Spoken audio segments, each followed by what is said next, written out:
आ गया दिल चुराने मैं आ गया। दोस्तों आपका 10 दिसंबर को कक्षा 12वीं का हिंदी का अर्धवार्षिक परीक्षा का पेपर है। पहले ही दोस्तों मैं आपको इसलिए इम्पोर्टेंट बता दिए थे। आई होप दोस्तों आपने कक्षा 12वीं के हिंदी सब्जेक्ट के जो मैंने आपको इम्पोर्टेंट बताए थे व्याकरण सेक्शन से ही बता दिए थे, साथ ही आपकी बुक के भी इम्पोर्टेंट बता दिए थे, सभी टॉपिक के इम्पोर्टेंट बता दिए थे। आई होप आपने तैयार कर लिए होंगे। ओके, अब दोस्तों हम क्या है हिंदी का पेपर देखने वाले अर्धवार्षिक परीक्षा के लिए। ओके, दो सेट में हम देखेंगे। आपका ये सेट ए है। ओके, दो सेट में आपको पेपर बताऊंगा, जो इंपॉर्टेंट बताए उन्हें तैयार कर लेते हैं। साथ ही जो मैं आपको दो सेट पेपर आपको हल कराने वाला हूं। ओके, क्वेश्चन बताऊंगा, साथ ही समझाऊंगा भी, साथ ही हल करवाऊंगा। ओके, तो जब आपका हल इनका तैयार कर लेते हैं तो आप होने वाली अर्धवार्षिक परीक्षा में तबाही मचा देंगे और 80 में 80 स्कोर करेंगे। जब दोस्तों आप क्या है पेपर के माध्यम से प्रश्न आपको देखेंगे तो आपको पूरा पैटर्न पता चल जाएगा। और हिंदी में तो और समस्या होती हैं, बहुत सारे टॉपिक होते हैं। ओके, आपका गद्य खंड, आपका काव्य खंड, बितान, अव्यक्ति माध्यम, पद्य साहित्य का इतिहास, गद्य साहित्य का इतिहास, व्याकरण में बहुत सारे आपके टॉपिक होते हैं। ओके, तो पेपर का पैटर्न किस प्रकार से रहता है, क्वेश्चन के किस टॉपिक से कितने नंबर के आते हैं, सब आपको इसमें पता चल जाएगा। ओके, तो इसके माध्यम से आप पूरी प्रैक्टिस हो जाएगी। साथ ही आपकी प्री बोर्ड, आपकी बोर्ड एग्जाम तक की से तैयारी होने वाली एकदम सिलेक्टेड क्वेश्चन इसमें आपको मिलने वाले हैं। चलिए देख लेते हैं। सॉल्यूशन के साथ बताऊंगा, तो आपको क्या है ज़्यादा मेहनत नहीं करनी है, केवल वीडियो को ध्यान से आपको देखना है, सुनते जाना है, तो आपको क्या है आंसर सहित आपको तैयार होते जाएंगे और समझते भी जाइएगा। ओके, तो देख लेते हैं अर्धवार्षिक पेपर आपका कक्षा 12वीं हिंदी का। सबसे पहले आपके यहाँ 6 नंबर के रहने वाले सही विकल्प। पहला क्वेश्चन है वीरगाथा काल की प्रसिद्ध रचना है। वीरगाथा काल की प्रसिद्ध रचना है, तो इसमें जो आपकी वीरगाथा काल, वीरगाथा है पृथ्वीराज रास। तुलसीदास के अनुसार पेड़ की आग को कौन बुझा सकता है? तो तुलसीदास के अनुसार जो आपकी कवितावली है उससे चैप्टर से लिया गया है, तो केवल भगवान राम ही है जो क्या है लोगों की पेड़ की आग को बुझा सकते हैं। ओके, आगे नेक्स्ट दोस्तों हमारा क्वेश्चन है भक्तिन कहाँ की रहने वाली थी? भक्तिन दोस्तों कहाँ की रहने वाली थी? तो ये झूसी हो जाएगा। ओके, आपका रेगुलर टाइपिंग झूसी थे। ओके, तो झूसी आपका राइट आंसर हो जाएगा। नेक्स्ट है सिल्वर बैंडिंग कहानी के नायक का नाम था। सिल्वर बैंडिंग के कहानी के हीरो कौन है? तो इसका हो जाएगा दोस्तों आपका यशोधर बाबू, इसका राइट आंसर हो जाएगा। नेक्स्ट है कहानी का पहला तत्व होता है दोस्तों आपका कथानक। ओके, कथानक। सभी क्वेश्चन को आप याद रखते हैं, सिलेक्टेड आपके दिए हुए हैं। उर्दू और फारसी की छंद शैली कहलाती है, वो आपकी क्या कहलाती है? वो आपकी कहलाती है रुबाइयाँ। रुबाइयाँ इसका राइट आंसर हो जाएगा, छंद से लिया गया है। और आपके एमपी बोर्ड की बात करें तो आपके क्या है गिनती के आपके 5 आपके छंद है और 4 अलंकार दिए हुए हैं। तो जो आपको मैंने आपको पहले इनको व्याकरण वाले सेक्शन में वीडियो आ चुकी है, देख लीजिएगा। अलंकार छंद आज से बन जाएगा। ओके, नेक्स्ट हमारा क्वेश्चन है हरिवंश राय बच्चन की प्रथम कृति है। प्रथम कृति थी, तो इसका दोस्तों आपका क्या राइट आंसर होना चाहिए? तो 13 हार, इसके 13 हार हो जाएगा। ओके, इसको और आप क्लियर कर लीजिएगा। नेक्स्ट है फांसी जैनेंद्र कुमार की प्रसिद्ध क्या है कहानी संग्रह। जो फांसी है जैनेंद्र कुमार जी का क्या है? प्रसिद्ध कहानी संग्रह। ओके, तो ये आपका हो जाएगा कहानी संग्रह। आगे देख लेते हैं। आगे नेक्स्ट हमारा क्वेश्चन है चंद्रदत्त तिवारी दूर के रिश्ते में यशोधर बाबू का डेड ड्रेस लगता था, तो क्या लगता था? भांजा, इसका राइट आंसर हो जाएगा। भांजा लगता था। रेडियो नाटक में डेड ड्रेस नहीं होते हैं, तो रेडियो नाटक में क्या है जब रेडियो होते हैं तो हम केवल सुन सकते हैं, उसे देख तो सकते नहीं है, तो उसे दृश्य नहीं होता। रेडियो नाटक में दृश्य नहीं होता। ओके, नेक्स्ट हमारा अब जैसे अव्यक्ति माध्यम से एक क्वेश्चन आपका बना है ऐसे शब्द जो क्षेत्र विशेष में बोले जाते हैं। नहीं, क्षेत्र विशेष में बोले जाने वाले शब्द क्षेत्रीय शब्द कहलाते हैं। ओके, नामी में इनके सब आप पढ़ते ही आपको क्या है याद हो जाएगा, इसमें कुछ अलग रहने वाला नहीं है। क्षेत्र विशेष में जो शब्द बोले जाएं वो क्षेत्रीय शब्द कहलाते हैं, जैसे लोटा, लुटिया, थैला, ये सब आपके क्या है क्षेत्रीय शब्द होते हैं। नेक्स्ट है गुरुत्वाकर्षण एक शब्द है, तो गुरुत्वाकर्षण एक क्या है आपका तकनीकी शब्द है, तो तकनीकी शब्द है। ओके, अब ये शब्द भी मैंने आपको पढ़ा चुका हूँ, आपके सिलेबस में एमपी बोर्ड में 3 शब्द हैं, तकनीकी शब्द और आपका हो गया क्षेत्रीय शब्द और निपात शब्द। ओके, तो आपके ये कौन सा है? गुरुत्वाकर्षण आपका क्या है तकनीकी शब्द है। ओके, नेक्स्ट है दोस्तों आपका क्वेश्चन है बिंब के भेद हैं, तो बिंब के कितने भेद होते हैं? तो बिंब के दोस्तों आपके 3 भेद होते हैं, तो 3 इसका राइट आंसर हो जाएगा। बिंब वाला भी आपका सिलेबस में टॉपिक है, तो बिंब वाला भी एक अलग वीडियो आ चुकी है। तो कि प्रॉपर अगर आप डिटेल से पढ़ना चाहते हैं, समझना चाहते हैं, ओके, तो फिर आपको क्या करना चाहिए क्लास, तो आपका हिंदी ग्रामर के नाम से प्ले लिस्ट है, तो हिंदी ग्रामर की प्ले लिस्ट पर जाकर मैंने बहुत सारे टॉपिक आपको कवर करा दिए हैं, तो क्रम से जाकर आप तैयार करते जाइएगा। अब दोस्तों हम देखेंगे निम्नलिखित वाक्यों को सत्ता आपको देख लेते हैं। सत्ता में हमारा किस प्रकार से क्वेश्चन दिया हुआ है कि दिवाली पर गुड़ के खिलौने खरीदे जाते हैं, तो असत्य हो जाएगा। ओके, ये आपका असत्य हो जाएगा, दिवाली पर गुड़ के खिलौने खरीदे जाते हैं। ओके, नेक्स्ट है आपका एकांकी दृश्य काव्य का रूप होता है, तो ये बिल्कुल आपका सत्य हो जाएगा। नेक्स्ट है सिरे से अद्भुत अवधूत है, तो ये बिल्कुल सत्य हो जाएगा। अवधूत मतलब होता है आपका सन्यासी। ओके, तो सिरिस को एक सन्यासी के रूप में कहा गया है। ओके, सिरिस के फूल वाले चैप्टर से लिया गया है, बहुत ज़्यादा इंपॉर्टेंट है। ये क्वेश्चन भी आता है कि सिसिर एक कालजे अवधूत कहा गया है, क्यों कहा गया है। ओके, आगे मैं आपको क्वेश्चन बताऊंगा भी, बहुत ज़्यादा इंपॉर्टेंट क्वेश्चन है। ओके, सौदागर मास्टर कविता बहुत ही अच्छे ढंग से पढ़ाते थे, बिल्कुल सत्य हो जाएगा। नेक्स्ट है भाषा विचारों की व्यक्ति के माध्यम ही नहीं स्वयं विचार करने का साधन भी है, तो ये भी दोस्तों आपका क्या है, बिल्कुल सत्य हो जाएगा। नेक्स्ट है दोस्तों, आप बिंब विधान में भावनाओं को उत्तेजित करने की शक्ति होती है, बिल्कुल सत्य होता है। भावनाओं को क्या है, उत्तेजित कर दी। बिंब वाले में टॉपिक में मैंने आपको बहुत सारे एग्जाम्पल के साथ भी समझाया है। ओके, तो हिंदी ग्रामर की प्लेस पे जाकर बिंब विधान वाला टॉपिक पढ़ लीजिएगा। ओके, तो आपका क्लियर हो जाएगा। लेकिन मैन आपका क्या रहता है कि अगर आप इस प्रकार से क्वेश्चन जो मैं प्रैक्टिस कराऊँ तो ये करने में तभी मजा आएगा तब जब आपसे टॉपिक बनता हो। जैसे मैंने आपको बताया बिंब में कितने भेद होते हैं, 3 भेद होते हैं। जिससे बनता है विद्यार्थी से वो तुरंत बताएगा, उसे आएगा कि हाँ यार मुझसे बन रहा है, कॉन्फिडेंस लेवल अलग रहेगा। अगर आपने टॉपिक ही नहीं पढ़ा होगा तो फिर कुछ समझ में भी आने वाला नहीं है। एक बार अच्छे से टॉपिक आप पहले अपने, जैसे क्या होते हैं जब भी मकान बनता है तो कहा जाता है नींव मजबूत होनी चाहिए, मकान अपने आप आपका अच्छा मजबूत बनेगा। ओके, तो इसलिए आपका है पहले बेसिक जो टॉपिक मैं पढ़ा चुका हूँ, एक टॉपिक अलंकारिक की वीडियो देख लीजिए, छंद देख लीजिएगा, और बिंब विधान वाला टॉपिक, और जो आपके शब्द युग में है, शब्द शक्ति है, ये सब टॉपिक आप व्याकरण के कवर करते जाइएगा। साथ ही हिंदी के चैप्टर समझ लीजिएगा। बस इतना आप तैयार करके रखिए, फिर आप क्या है पेपरों के माध्यम से प्रैक्टिस करें। जो मैं आपको इंपॉर्टेंट क्वेश्चन बता रहा हूँ उन पर आप फोकस करें। सही जोड़ी देख लेते हैं। झिलमिल दे, तो झिलमिल दे होता है नीले जल से। ओके, झिलमिल दे से लगता है नीला जल होता है, वो झिलमिल दे की तरह लग रहा है। ओके, फिर नेक्स्ट क्वेश्चन है, शेर के बच्चे का असल नाम था चांद सिंह। और मोहनजोदड़ो हो जाएगा दोस्तों, और हड़प्पा इनका जोड़ा होता है, मोहनजोदड़ो और हड़प्पा का। समाचार लेखन उल्टा पिरामिड शैली, जो समाचार लेखन होता है उल्टा पिरामिड शैली लिखी जाती है। और ये एक वाक्य में भी क्वेश्चन आता है कि समाचार लेखन की शैली क्या है, उल्टा पिरामिड शैली। ओके, तो क्वेश्चन घुमा भी दिया जा सकता है, बस कंसेप्ट इसलिए आपको याद होना चाहिए। तो ये चौथा हो जाएगा। फिर नेक्स्ट है अंदर बाहर क्या शब्द युग में, जिसमें ये डैश टाइप का लगा रहता है। ओके, जैसे खाना वाना, ओके, चाय वाय, अंदर बाहर, बहुत सारे शब्द युग में होते हैं। शब्द युग वाले टॉपिक पढ़ लीजिएगा। ओके, तो ये आपका हो जाएगा शब्द युग। और फिर इसके बाद है अर्थ, शब्द और अर्थ का संबंध बताता है हमें शब्द शक्ति, तो कंप्लीट हो जाता है। ओके, आपसे दोस्तों बन रहे जितने मैं ऑब्जेक्ट बताऊंगा 32 नंबर के ऑब्जेक्ट रहते हैं। आपसे कितना पहले से बनता था कमेंट बॉक्स में दोस्तों जरूर बताते जाइएगा। पहले तो आप पढ़ते जाइएगा और मुझसे पहले इनके आंसर आप देने का प्रयास करते जाइएगा। ओके, चलिए अब देख लेते हैं आगे। अब दोस्तों हम देखने वाले हैं एक शब्द एक वाक्य में उत्तर, तो इसे देख लेते हैं, क्रम से समझ लेते हैं। तो पहला कि बच्चे किसकी प्रत्याशा में होंगे, तो बच्चे किसकी प्रत्याशा में होंगे, अपनी माता जी की प्रत्याशा में होंगे। ओके, आगे देख लेते हैं। नेक्स्ट है परचेजिंग पावर दिखाने वाले लोग क्या बढ़ाते हैं, तो बाजार की बाजार रूपकता बढ़ाते हैं। ओके, बाजार की बाजार रूपकता बढ़ाते हैं जो परचेजिंग पावर दिखाने वाले लोग होते हैं। नेक्स्ट, आनंद यादव का मन किस बात के लिए तड़पता था, तो पाठशाला जाने के लिए। ओके, अब यहाँ अब ये क्या लिखना शब्द आपको यूज करना है, पाठशाला जाने के लिए क्या है, जो आनंद होता है उसका मन तड़पता था। ओके, नेक्स्ट, पंचतंत्र में किस प्रकार की कहानियां लिखी गई हैं, तो पंचतंत्र में दोस्तों आपकी शिक्षाप्रद कहानियां लिखी गई। ओके, शिक्षा से संबंधित आपकी कहानियां हैं। वे अवयव जो किसी शब्द या पद के बाद लगकर उसके अर्थ में विशेष बल देते हैं क्या कहलाते हैं, निपात शब्द कहलाते हैं। ओके, निपात शब्द क्या होते हैं, बल देने का यूज काम करते हैं। ओके, तो बल देने का काम किस प्रकार से, जैसे आपको आज स्कूल जाना ही होगा, आपको आज स्कूल जाना ही होगा, तो इसमें ही जो शब्द आया वो आपका क्या है, निपात शब्द है। ही जो शब्द आया वो निपात शब्द है, मतलब क्या है, बात को जोड़ देने के लिए जिन शब्दों का प्रयोग किया जाता है उन्हें निपात शब्द कहते हैं। ये आपकी परिभाषा रहने वाली है।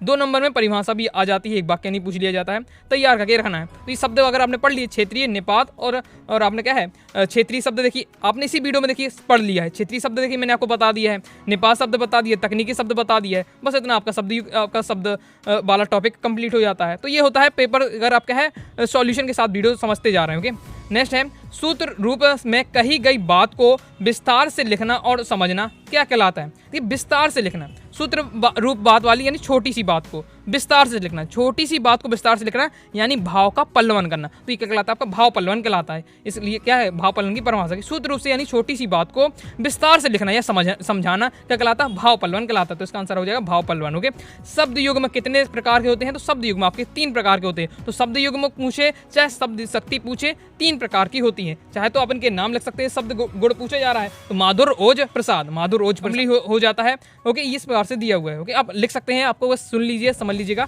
आंसर आपका याद तैयार होता जाएगा। मेन होता है उसको समझना, समझ लेते हैं तो किसी पर क्वेश्चन घुमा के भी दे सकता है, फिर भी आपसे बन जाएगा। अब दोस्तों हम देखेंगे 2 अंकी वाले महत्वपूर्ण प्रश्न आपके यहाँ प्रश्न क्रमांक 6 में से देखने वाले हैं। पेपर को बहुत अच्छे ध्यान से देखते जाइएगा, क्वेश्चन का समझते जाइए, किस टॉपिक से कहाँ से आपके क्वेश्चन आ रहे हैं, बाकी मैं तो आपको समझाते ही जाऊंगा। ओके, सबसे पहले आपके गद्य साहित्य का इतिहास से अक्सर क्वेश्चन पूछा जाता है। ओके, छायावाद की 2 विशेषताएं लिखी, बहुत ज़्यादा महत्वपूर्ण है, रट के रखिएगा। क्वेश्चन तो बता ही चुका हूँ। इंपॉर्टेंट वाला अगर तैयार कर लीजिए तो समझ लीजिए, आप जो इंपॉर्टेंट वाले क्वेश्चन बताए हैं तो समझ के रखिए कि आपने क्या कंप्लीट तैयारी कर ली है, अगर इंपॉर्टेंट वाले क्वेश्चन याद कर लिए हैं। ओके, बाकी मैं आपको सॉल्यूशन के साथ समझा देता हूँ। छायावाद की 2 विशेषताएं लिखिए। फिर क्वेश्चन है अपना अथवा में कि 2 प्रगतिवादी कवियों के नाम और उनकी एक एक रचना का नाम लिखिए। चलिए देख लेते हैं सॉल्यूशन। तो छायावाद की विशेषताएं तो आपको तैयार करके रखना है, और तरीका ही बता देता हूँ पेपर में कैसे लिखना है, जिससे आपको क्या है टॉपर वाला तरीका लगे। ओके, देखिए गाइडो वगैरह में देखेंगे तो एक लाइन में इनकी विशेषता बता दी छोटी रूम में। ओके, थोड़ा सा आपको अच्छे तरीके से लिखना है, बाकी शॉर्ट में भी आप लिख सकते हैं। ओके, छायावाद की विशेषता इस प्रकार से है। पहले है व्यक्तिवाद की प्रधानता, ये आपको हेडिंग डालनी, क्या डालनी है, व्यक्तिवाद की प्रधानता। ओके, छायावादी कविता मुख्यतः व्यक्तिवाद की कविता है, जिसमें कवि के निजी अनुभव एवं सुख दुख की अभिव्यंजना होती है। व्यक्ति जो कवि होता है वो अपने बारे में बताता है। ओके, छायावाद में ये होता, इसलिए इसमें क्या है व्यक्तिवाद की प्रधानता होती है, मतलब जो छायावाद में व्यक्ति अपने बारे में बताता रहता है। ओके, तो ये पहले आपको हेडिंग डालनी है व्यक्तिवाद की प्रधानता, और ये आपको एक लाइन में बता देना है। नेक्स्ट विशेषता देख लेते हैं। नेक्स्ट प्रकृति प्रेम। छायावादी जो कवि होते हैं वो अक्सर क्या है प्रकृति के प्रेमी होते हैं, तो छायावादी काम में प्रकृति प्रेम की अभिव्यंजना होती है। इन कवियों के मन में प्रकृति चित्रण में खूब रमा है, प्रकृति के साथ आत्मीयता का संबंध जोड़ा गया है। ओके, मतलब अपना प्रेम जोड़ते हैं प्रकृति के साथ। तीसरा विशेषता है प्रेम एवं सौंदर्य का चित्रण।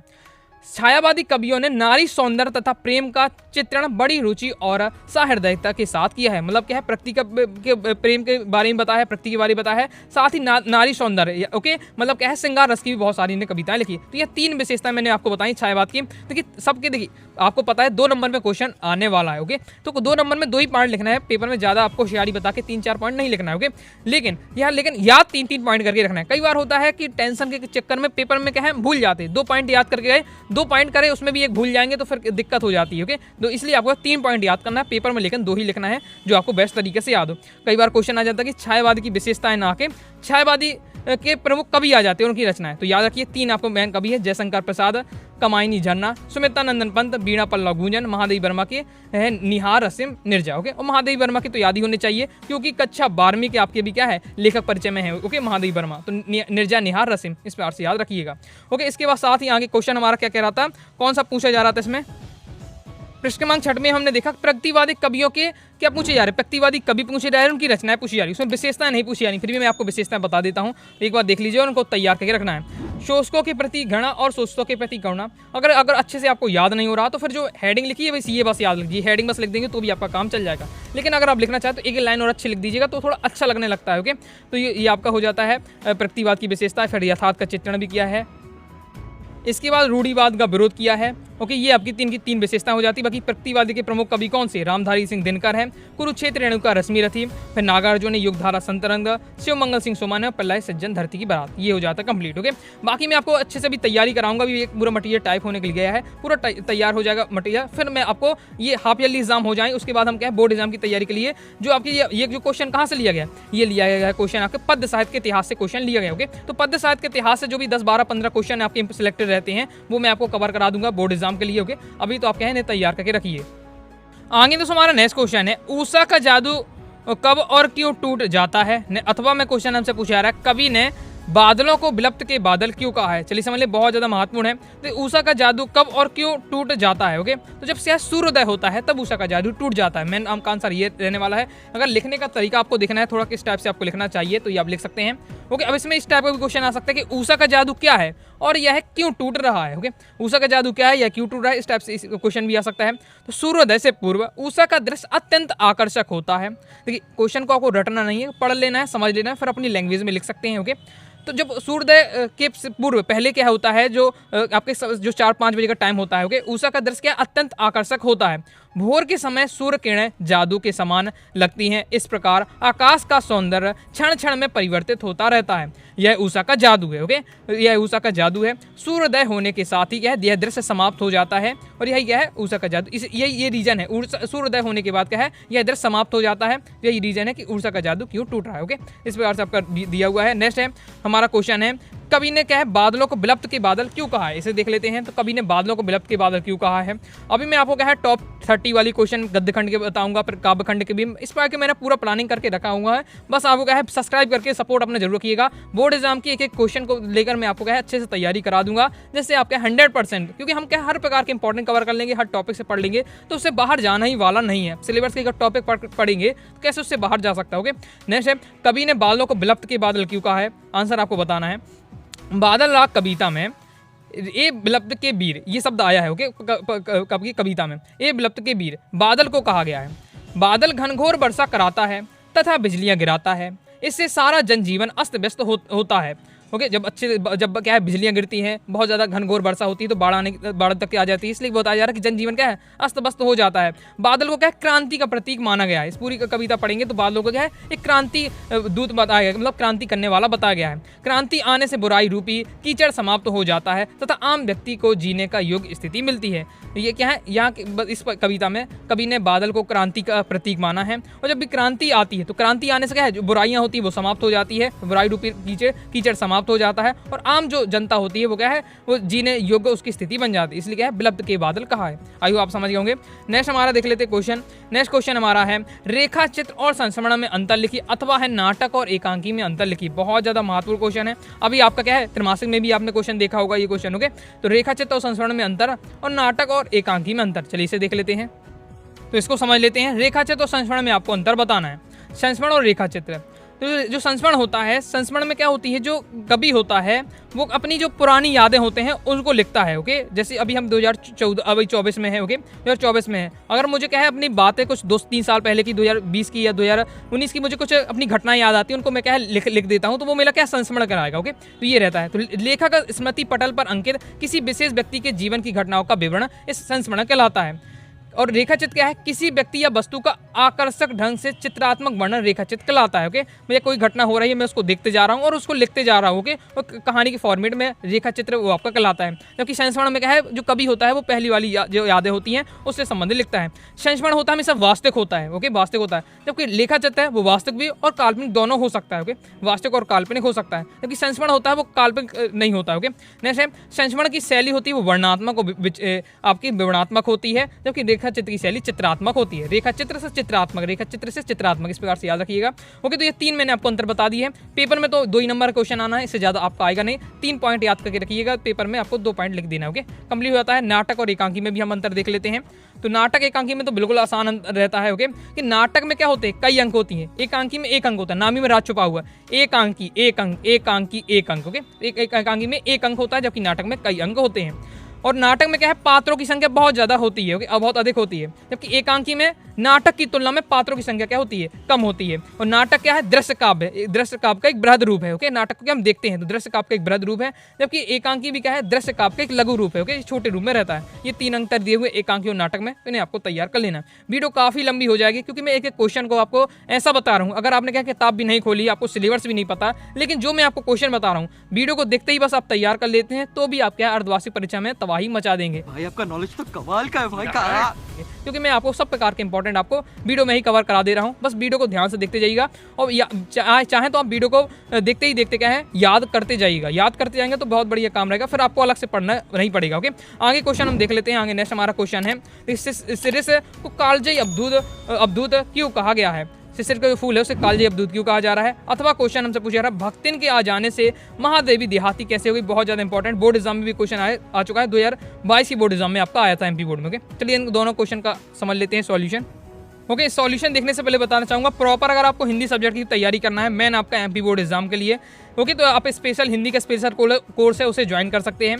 कोर्स में दोस्तों आपकी कंप्लीट तैयारी हो जाएगी और साथ ही आपको पीडीएफ मटेरियल दिया जाएगा, पूरा व्याकरण का इंपॉर्टेंट रहेगा, साथ ही आपका बुक रहेगा, टॉपिक को समझाया जाएगा, वीडियो सॉल्यूशन रहेगा और इंपॉर्टेंट भी रहेगा। साथ ही सभी के मॉडल पेपर आपको मिलने वाले हैं। ओके, चाहे आपका कौन सा हो, आपकी अर्धवार्षिक परीक्षा, प्री बोर्ड, बोर्ड परीक्षा, इनकी प्रोडक्ट की प्रैक्टिस के साथ मॉडल पेपर के साथ आपकी क्या है प्रैक्टिस कराई जाएगी। प्रीवियस ईयर पेपर रहने वाला विद सॉल्यूशन के साथ। ओके, तो कोर्स को दोस्तों ज्वाइन करने के लिए आपको क्या है 90 39 53 44 79 इस दिए गए व्हाट्सएप नंबर मैसेज करके कोर्स के बारे में जानकारी ले सकते हो, कोर्स को ज्वाइन कर सकते हैं। आप देख रहे हैं यूट्यूब पर मैं नॉर्मल तरीके से आपको कितना अच्छे समझाने का प्रयास कर रहा हूँ। जब पेड कोर्स रहेगा तो आप समझ सकते हैं कि क्या आपको उसमें मटेरियल मिलने वाला है। ओके, तो इस दिए गए व्हाट्सएप नंबर मैसेज करके कोर्स के बारे में जानकारी ले सकते हैं और कोर्स को ज्वाइन कर सकते हैं। आगे देख लेते हैं। तो देख लेते हैं भक्तिन के आ जाने से महादेवी देहाती कैसे हो गई। ओके, तो भक्तिन स्वयं को क्या है ना बदल कर दूसरे को अपने अनुसार बदल देती थी। ओके, कुछ लोग होते हैं कि जो अपने आप को नहीं बदलना चाहते, अगर आप उन्हें जितना प्रयास करें वो अपने ज्यों का त्यों रहने वाले हैं।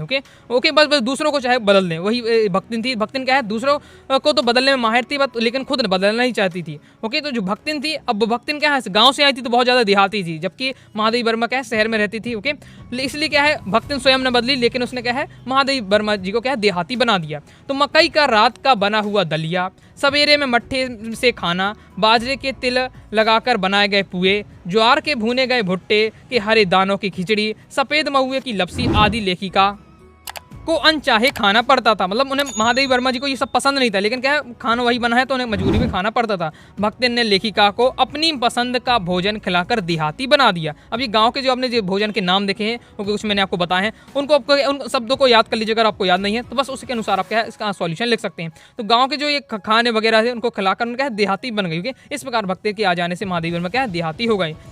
नेक्स्ट हमारा क्वेश्चन है सिरिस को कालजयी अवधूत क्यों कहा गया है। अब जो सॉल्यूशन देखना है थोड़ा लॉन्ग आपको लिखेगा, क्योंकि ये मैंने समझाने के पर्पज से लिखा कि पूरा आपको क्या है वो चीज़ समझ में आ जाए। ओके, लेकिन बाकी आप क्या एक दो लाइन इसमें क्या कट कर सकते हैं, बाकी मैं आपको समझा देता हूँ। सिरिस को बेड़ अवधूत, अवधूत का मतलब होता है सन्यासी। ओके, सन्यासी को ये अवधूत शब्द है। अवधूत यानी सन्यासी की भांति बसंत के आगमन से पहले भाद्रपद मास तक बिना किसी बाधा के पुष्पित होता रहता है। मतलब ये गर्मियों में ही फूलता रहता है। ओके, ये बताया जा रहा है। जब ग्रीष्म ऋतु में सारी पृथ्वी धुआं रहित अग्निकुंड की भांति बन जाती है, यानी जब ग्रीष्म ऋतु यानी गर्मियां आती हैं तो गर्मियों में क्या है सब पेड़ मुरझा जाते हैं। ओके, और ये क्या अग्निकुंड की तरह है, अग्निकुंड धुआं रहित अग्निकुंड बन जाता है। मतलब इतना गर्म हो जाती है पूरी पृथ्वी गर्मी के दिनों में। ओके, सभी के प्राण उबलने लगते हैं। मतलब इतनी गर्मी होगी सभी के प्राण क्या है उबलने लगते हैं। तो ऐसा लगता है जैसे सिरिस का पेड़ कालजयी अवधूत की भांति जीवन के अजेता के मंत्र का प्रचार कर रहा हो। लेकिन इतनी गर्मी में भी क्या जो सिरिस का फूल होता है वो खिला हुआ रहता है। इसलिए लेखक ने कहा कि ये सन्यासी की भांति एकदम शांत रहता है, चाहे जितना से गर्मी हो उसका कोई प्रभाव नहीं पड़ता है। मतलब गर्मी में भी इसका प्रभाव नहीं पड़ता है। ओके, इसलिए क्या है सिरिस को क्या है कालजयी अवधूत कहा गया है। आयु आप समझ गए होंगे, सिंपल दिया हुआ है। आगे देख लेते हैं। ओके, आगे नेक्स्ट क्वेश्चन है सिंधु सभ्यता साधन संपन्न थी पर उसमें भव्यता का आडंबर नहीं था, कैसे। बितान से क्वेश्चन लिया तो बितान से 2 नंबर का एक क्वेश्चन आपका आना है, उसीलिए दिया हुआ है। अथवा मैं स्वयं कविता रच लेने का आत्मविश्वास लेखक के मन में कैसे पैदा हुआ। बहुत ज़्यादा इंपॉर्टेंट है, चलिए देख लेते हैं इसका सॉल्यूशन। ओके, वीडियो को देखते ही देखते आप समझते जाइएगा और याद करते जाइएगा। पहले हम देख लेते सिंधु सभ्यता साधन संपन्न थी पर उसमें क्या है भव्यता का आडंबर नहीं था, कैसे। ओके, ये पूरा आपको दिया हुआ है समझाने की दृष्टि से, बाकी आपको क्या है थोड़ा आपको शॉर्ट अप कर लीजिएगा। ओके, कंटेंट को कोई दिक्कत नहीं रहेगी। तो सिंधु सभ्यता साधन संपन्न थी पर उसमें क्या है भव्यता का आडंबर नहीं था, क्योंकि इसकी खुदाई में जो प्रमाण सामने आए वे जीवन की आवश्यकता के अनुरूप स्वास्थ्यवर्धक सड़कों, गलियां, घरों का निर्माण सुनियोजित नगर के रूप में थे। जीवन व्याप्त के लिए खेती के लिए काम के औजार तथा बर्तन, मोहरे, आभूषण एवं चित्रकारी सब आवश्यकता की अनुरूप थे, न इसमें दिखावे के रूप में था। यहाँ के अन्न के भंडार, बैलगाड़ियां आदि इस बात को प्रभावित करते हैं कि यह सर्व साधन संपन्न थी, लेकिन इसमें दिखावा, आडंबर या भव्यता नहीं थी। जो भी क्वेश्चन में पेपर आए दिखावा, आडंबर, भव्यता बोले आप लिख देना।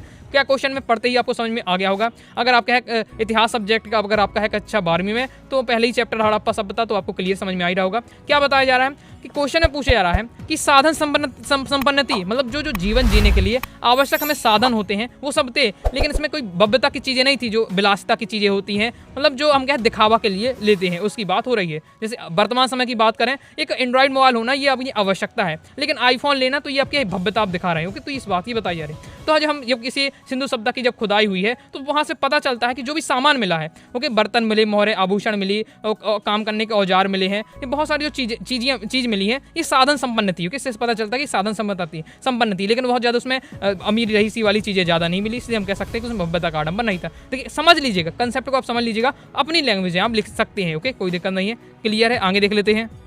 नेक्स्ट देख लेते हैं स्वयं कविता रच लेने का आत्मविश्वास लेखक के मन में कैसे पैदा हुआ। ओके, तो इसे देख लेते हैं। तो लेखक की पाठशाला में मराठी भाषा के अध्यापक सौलीगर कविता के अच्छे रसिक और मर्मज्ञ थे। वे कक्षा में सस्वर कविता पाठ कराते थे तथा लय, छंद, गति, यति, आरोह, अवरोह आदि का ज्ञान कराते थे। जो क्या बताया जा रहा है कि लेखक के जो स्कूल में जो क्या है मराठी शिक्षक थे सौलीगर, वो क्या है कविता के बारे में अच्छे से जानते थे। वे कविता के किस प्रकार से गाना है, उसके लय, छंद, गति और अवरोह ये सब का उन्हें ज्ञान ज्ञान था और बच्चों को सिखाते थे। लेखक इनको देखकर बहुत प्रभावित हुआ। ओके, सौदागर ने उसे अन्य कविताओं के बारे में बताया, वह स्वयं कवि भी थे।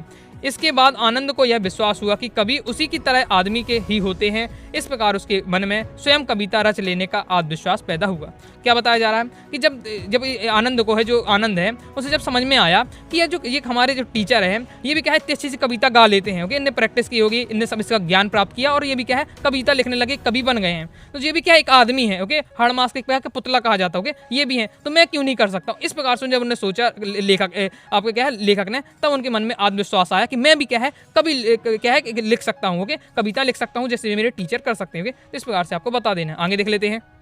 आगे तो हमारा नेक्स्ट क्वेश्चन है, प्रिंट माध्यम क्या है और अभिव्यक्ति माध्यम से। 2 नंबर का एक क्वेश्चन आपका आता है अभिव्यक्ति माध्यम से, और इंटरनेट पत्रकारिता क्या है, दोनों सिलेक्टेड क्वेश्चन है, देख लेते हैं।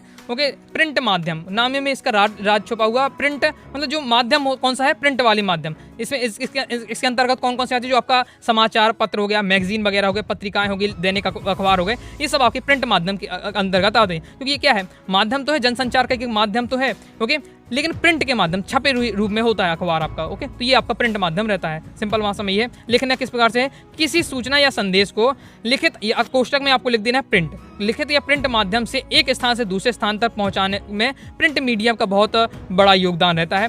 प्रिंट मीडिया के माध्यम से मीडिया के माध्यम से समाचार पत्र, पत्रिकाएं हैं, मैगजीन, जर्नल, दैनिक अखबार प्रिंट माध्यम के अंतर्गत आते हैं। तो ये इस प्रकार से आपको बताना है। आगे देख लेते हैं। नेक्स्ट हमारा इंटरनेट पत्रकारिता क्या है। अगर कोर्स ज्वाइन किया होगा तो मैं आपको पहले ही सब कुछ पढ़ा ही चुका हूँ एक क्वेश्चन। ओके, तो आपकी कंप्लीट तैयारी होगी। नहीं अभी आपके पास, ओके, तो आप क्या है, कोर्स को ज्वाइन करके पूरा मटेरियल लेकर अच्छे से अभी तैयारी कर लीजिए बोर्ड एग्जाम के लिए। ओके, इंटरनेट पत्रकारिता क्या है। इंटरनेट पत्रकारिता ऑनलाइन लेखन प्रक्रिया है जिसमें पत्रकार अपने लेख को इंटरनेट के माध्यम से लोगों तक पहुंचाता है। ओके, ये जो ब्लॉगिंग वेबसाइट वगैरह होती है उसके माध्यम से। ओके, तो आप भी अपनी वेबसाइट जाकर munawarstudyclasses.com है, उस पर जाकर आप क्या है, पूरे इंपॉर्टेंट आपके दिए हुए अभी आपके अर्धवार्षिक परीक्षा के लिए, तो वहाँ से जाकर आप देख सकते हैं। ओके, तो उसमें क्या किया जाता है कि ऑनलाइन क्या है, लेखन किया जाता है। ऑनलाइन लेखन किया जाता है जब हम किसी न्यूज या लेखन सामग्री को ऑनलाइन इंटरनेट के जरिए लोगों तक पहुंचाते हैं और उसका आदान प्रदान करते हैं, तो इसे इंटरनेट पत्रकारिता कहते हैं। अब इसे समझाने की कोई आवश्यकता नहीं, ये सब आप जानते ही हैं। ओके, तो इस प्रकार से हमने क्या है, प्रश्न क्रमांक 11वीं तक आपका कंप्लीट हो गया। नेक्स्ट वीडियो सेकंड पार्ट आएगा। सेकंड पार्ट में दोस्तों मैं आपका ये पूरा पेपर कंप्लीट करा दूंगा। ओके, तो ये था आपका मॉडल पेपर हिंदी का अर्धवार्षिक परीक्षा के लिए। ओके, जितने मैं आपको क्वेश्चन बताऊं सभी एकदम सिलेक्टेड दिए हुए हैं, सभी तैयार करते जाएगा। बाकी अगर आपके जो इंपॉर्टेंट क्वेश्चन मैं आपको पहले ही बता चुका हूँ हिंदी सब्जेक्ट के, ओके, 2 वीडियो में बताए थे इंपॉर्टेंट, तो उन्हें आप देख लीजिएगा। साथ ही दो मॉडल पेपर की आपकी प्रैक्टिस करा दूंगा। तो उन मॉडल पेपर की अगर अच्छे से तैयारी कर लेते हैं तो दोस्तों आपकी अर्धवार्षिक परीक्षा की कंप्लीट तैयारी हो जाएगी और अर्धवार्षिक परीक्षा में आप क्या है, बेहतरीन स्कोर करेंगे। तो आई होप दोस्तों आपको वीडियो पसंद आएगी। ओके, और वीडियो अगर आपको लंबी लग रही तो आप क्या चाहते हैं कि मैं आपको सॉल्यूशन एक इसी बार से समझा दूं कि केवल आपको सॉल्यूशन प्रोवाइड करा दूं। ओके, कमेंट बॉक्स में जरूर बताइएगा। साथ ही दोस्तों टेलीग्राम चैनल, व्हाट्सएप चैनल को ज्वाइन कर लीजिएगा। मिलते हैं नेक्स्ट वीडियो में, तब तक के लिए बाय बाय।